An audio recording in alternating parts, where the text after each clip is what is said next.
Okay, so this is a bit unusual maybe, but in this video I wanted to talk about what is it like to be a dog. So I have a dog, I have one dog that's just my dog, and then I have two other dogs that are like my family's dogs. And I joke a lot with my dog, and I'm like, I really want to be a dog sometimes. And the thing about being a dog is that it's really hit or miss. And I say that because it's a hit in terms of if you have a really good owner and they really take care of you, then it's a great life. All you have to do is sleep, eat, play, have fun. If you have a bad owner, it's a miss. You aren't having someone to groom you, to take care of your needs, and things like that. And the thing about a dog is that dogs have co-evolved with humans. Most species that you look at, like non-domesticated animals, like birds, for example, like non-domesticated birds, or like lions, or wolves, or things like that, they don't need people to take care of them. But if you think about domesticated animals like sheep, for example, they need people to like shear their fur. Or when you think about dogs, they need people to cut their nails, to wash their fur, to clean their ears, to pick up their poop, things like that. Well, I guess picking up the poop, it wouldn't naturally decompose, or it doesn't decompose. I don't actually know about that one. I'm gonna skip that one. But I thought to myself, what would it be like to be a dog? And I'm like, sometimes I'm jealous of my dog, and sometimes I'm jealous of my dog because my dog has such a good life. She has such a good life. Like I wake up, she goes to the bathroom outside, she goes to play, we cut her nails, we give her baths, we play with her. All she does every day is sleep. So imagine being a human and being a dog. What is the closest equivalent you could get to being a dog as a human? And I figured out the closest equivalent you can get to being a human and being a dog is being a trophy wife. Because all you do is eat, sleep, and have fun. There's other stuff involved that I'm not going to get into that's like not PG rated, so I'm not going to mention it. But that's like the closest thing you can get to being a dog as a human. But then again, it's a hit or miss, because what if your husband's a dick? If your husband's great, then you have a great life as a trophy wife. If your husband's a dick, then you have a terrible life as a trophy wife. You're just being a battered and abused wife. Same thing like with a dog. If you have a great owner, a loving family as a dog, it's a great life. You eat, you sleep, you play, you have fun. It's a great life. If you have a terrible, like unresponsive, irresponsible family as a dog, it's a terrible life. They won't take care of you, they won't feed you on time, they won't give you the proper care and attention you need. Same thing with a trophy wife. If you have a great husband, you're gonna have a wonderful life. You're gonna eat, you're gonna sleep, you're gonna have fun, you're gonna do what you want. If you have a terrible husband, you're going to not have your needs taken care of. You may be beaten, you may be abused, you may be taken advantage of, you may not have any of your opinions voiced, you may not get any attention. And I know this is sort of a weird topic, but I think about that because, the life of a dog seems sort of envious in a way. I look at my dog, and most of the time, all she does is eat, sleep, and play. That's it. Eat, sleep, and play. Eat, sleep, and play. And it seems like a sort of enviable life. And with yesterday's video, or a few days ago's video, I was like, well, what is it like to be a trophy wife? Can I be a trophy wife and a feminist at the same time? And I was like, iffy about it. And quite frankly, I think the answer is no. I don't think I can be a feminist and a trophy wife simultaneously unless I'm using a patriarchal value of men being the head of the household on its like flip side. On the flip side of basically the only way that I could be a feminist and a trophy wife simultaneously, to answer that video that I thought about, is if I use the patriarchal construct to elevate my feminist values. So being a trophy wife while having a job.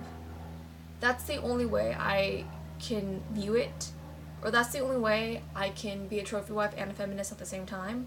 But then I know you're wondering, why would you get a job? The whole point is you being a trophy wife. But then imagine if you are a trophy wife and your husband takes care of everything, pays all your groceries, pays the rent for you, well, because you're probably living together at that point. So they pay the rent, they pay for groceries, they pay for your clothes, they pay for gas, car payments, everything. And they had so much money that they also paid you an allowance. So you could go eat out, or you could buy clothes with it. But instead of eating out and buying clothes with it, you use that allowance to start a business, or you use that allowance and invest in it. If I approach it in that sense, I could be a feminist and a trophy wife. But if I just use that money and spend it on like clothes or eating out at restaurants, something that doesn't give me an income or return. That's sort of how I viewed it, where the line between being a feminist and being a trophy wife is incompatible versus being a feminist and being a trophy wife being compatible. A trophy wife and a feminist, I think, is only compatible if I use a patriarchal construct to elevate feminist concepts. So that's the answer, that's my sort of determination of can I be a trophy wife and a feminist at the same time. The answer is yes, if handled in a certain way. The answer is no, if handled in the traditional way. And then with today's video, what's it like to be a dog? Or would I trade my life to be a dog? Hit or miss. Loving family, it's worth it. Unloving family, it isn't worth it. And I think it's easy for me to say this just because I come from a really fucked up family. When I say fucked up family, I mean, you know, a lot of sort of prototypical abuse that I don't want to get into, but a lot of fucked up shit growing up. And I don't want to get into it. But I know some people are saying, well, what if you had a really good family life? Would you still be jealous of your dog? And I would say, yeah. Unless I grew up in a really, really wealthy family, a wealthy family and a loving family. If I grew up in a wealthy and loving family, I wouldn't be jealous of my dog, because I'd have all of this money and I still didn't need to work. My dog does not need to work. My dog does not need to do anything, and my dog has no expectations on what she does every day. And see, that's what I mean, where if handled in a traditional way, being a trophy wife is sort of disempowering. Because in the traditional sense, you know, women they weren't viewed as capable of anything. They weren't viewed as capable of doing anything.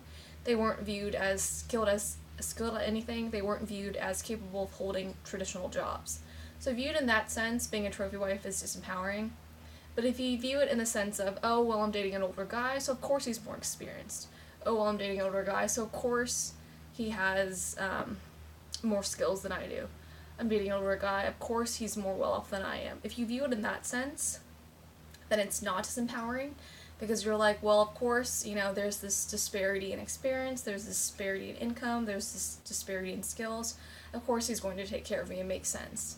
If the roles were reversed and I was older, and I had more skills and more talents, more capabilities, and I was dating someone who's younger, or married to someone who's younger, or married to a younger man, it would be the same sort of concept. So viewed in that sense, it's not disempowering, because it accounts for the obvious disparity in age and skill sets. Because then, of course, that's normal. It's normal. It's not a big deal. But I think the reason why being a trophy wife is traditionally disempowering is because the way that most people handle being a trophy wife is with the expectation of never trying to get another job. And there's a part of me that's like, well, if I could be a trophy wife, would I really be down for it? Like, if I could sincerely be a trophy wife, would I really be down for it? And I keep thinking about this because I get stressed out really easily, I'll admit that. Like, little things that shouldn't stress you out. And while I know I'm really intelligent, like highly intelligent, I'm also highly aware of the fact that I get stressed out and I get panic attacks, and I know a lot of this stems from my childhood, and a lot of this stems from basically a lot of abuse that happened in my childhood. And I don't want to get into the specifics of it, but I do get panic attacks, and I do get social anxiety and that sort of thing, in a lot of situations where you normally wouldn't expect that to happen. And because I know this, there's a part of me that's like, well, what kind of job that I can have that's low stress? Like, traditionally the jobs that I've worked in, or industries that I've worked for, they've all been software jobs, or some sort of capacity involved in making a software, or making a mobile app, or a web-based platform, or things like that. And knowing that, software is always really fast-paced, and it's moving very quickly. And it's like sort of a New York lifestyle kind of pace, or a city sort of pace. It moves very quickly. And that makes sense, because, you know, software, there's always updates, there are always features, there's always bugs, and it's just continuous development. There's no sort of end goal, there's no sort of end date. You may have launched, but you're still always updating. And I think on the one hand I love it, because it parallels how I feel about my own life, where the purpose of life isn't just to reach a sort of point and you're done, but it should be about self-growth and continuous improvement and things like that. So, in all honesty, talking about this, I don't think I want to quit looking for a new job. And I think if I did become a trophy wife, I'd still want to work on top of being a trophy wife, but I'd just not be the primary breadwinner, which I'd be okay with. And I think for me, I don't think that I'm viewing a trophy wife the way that most people view a trophy wife. Because I think the way that I'm viewing a trophy wife as being empowering is just me not necessarily being the primary breadwinner in the household. And I think for a long time I sort of viewed it as if I'm not the primary breadwinner in the household, I'm automatically a trophy wife. And I think because I view it that way, because in my family my mom was always the primary breadwinner, so I'm used to viewing it in such a way that if the woman is not making the most money in the household, you're automatically a trophy wife.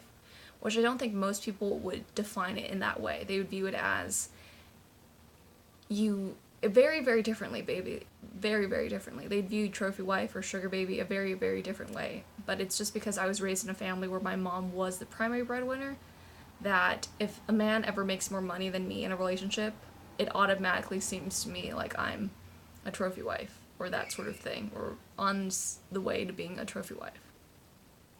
So I wanted to sum up this video with the three main things we talked about. One was, what's it like to be a dog? Like, what would it be like for a human to be a dog in terms of... The thing about being a dog is that because dogs have co-evolved with humans for so long, it's the sort of thing where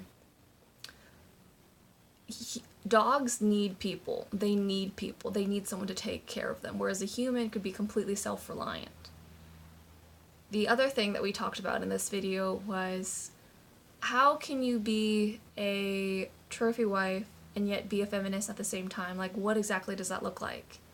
And it basically looks like you having some sort of financial independence, which sounds counterintuitive to being a trophy wife, but a sort of independence that's derived from the relationship itself. And the third thing we talked about, what was the third thing we talked about? Oh, I have to think about this. My definition of a trophy wife probably isn't like most people's definition of a trophy wife, but that also stems from the fact that in my family, my grandpa died really young, and so my grandma raised my mom's family alone, and so my mom had a sort of similar perspective where she was like, well, my dad was never in the picture, so, you know, I need to be a strong, independent woman. And so my family was more along the lines of a matriarchy, whereas in most of Western society, it's along the lines of a patriarchy. And in terms of, do I really want to be a dog? I just think my dog has a really nice life. Okay.